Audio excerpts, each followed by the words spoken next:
Hey folks, this is James from Tabletop Gaming Guild, and today we're going to go over the 1 to 5 player game, Ripple Rush, published by Stronghold Games. In Ripple Rush, you're going to flip over cards and write them on your pad. Now, that sounds simple. There's a couple different things with this pad that make it really cool. One is, you notice that there's 4 columns, and they're color-coded, and they have symbols too, but basically when you flip over a card, let's say this 8, you're going to have to write it down in the blue column. Now, when you write down numbers, they have to be from lowest to highest. In this deck, there's blue cards 1 through 25. Other people are drawing it simultaneously at the same time, so I'm going to decide where on this column I'm going to place it.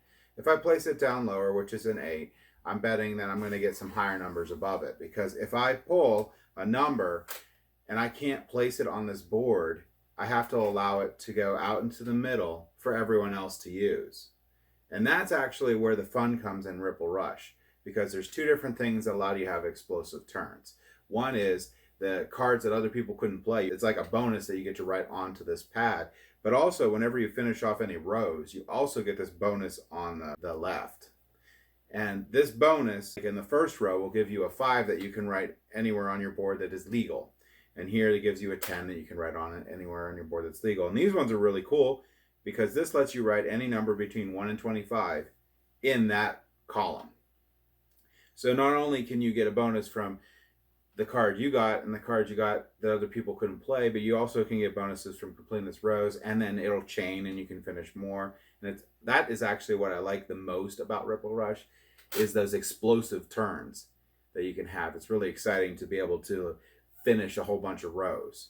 Beyond that, the end of the game, you're done by scoring how many in each row that you have without a break. So if I have a number here, here, here, here, and here, and I have a gap right here, I actually only score 6 points because my longest sequence is 6. And it's the same for each of these rows. You add those up and that's your total score. Now, in the advanced game, you get to flip over 2 of these cards.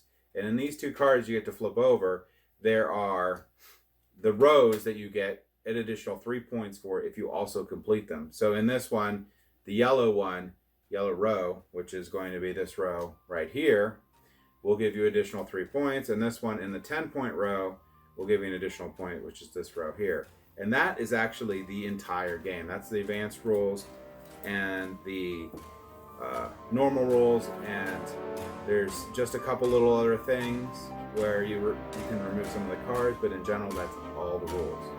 Now, Ripple Rush is a really fun game. This is actually probably my favorite flip and write game. I highly recommend this game if you like roll and writes. It's really good for parties. It does play up to 5 players, so it has a decent player count.